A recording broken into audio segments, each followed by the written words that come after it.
ଆରେ ମାରି ଆସିକି ଯାହା ରଖିଥିଲେ ତାକୁ ତ ସରିଗଲା। ମୁଁ ତ ନିଜେ ଚାଲିପାରୁନି। ମୋର ତ ଏଇନା ବୟସ ତ ଅପେକ୍ଷା ଅଧିକା। କଣ କରିବା ବାବା, ଆମର ତ ଶନି ସପ୍ତାହ କଟୁ ନାହିଁ। 10 ବର୍ଷ ଶନି ସପ୍ତାହ ରହିବ।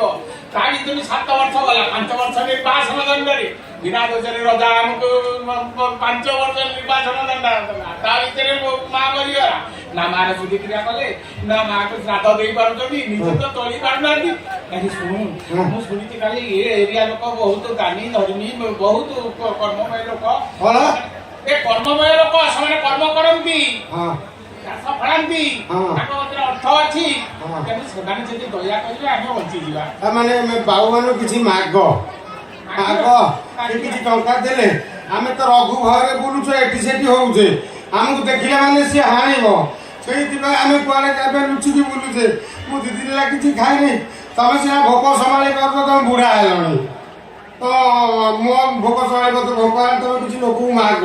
ଆରେ ବୁଢା ଲୋକଙ୍କୁ ବେଶୀ ଭୋକରେ ତୁ ଜାଣିନୁ। ମୁଁ କେବଳ ତୁ ଉପାସ ଅଛୁ ବୋଲି ମୁଁ ଚାପି ଦେଇଛି, କିଛି ଗାଳି କହୁନି। ଆଉ କହିବୁ ଆଗେ କିଛି ଆଣିଲ ଦେବେ ଆଗେ ଦେଖନି। ତୁ ମାଗେ, ତୋର ମାଗିବା ତରିକା ଭଲ ଅଛି, ବୁଝିଲୁ କି? ତୁ ଗା, ମୁଁ ମାଗିବା। ମୁଁ ଗାଉଛି, ତମେ ମାଗ।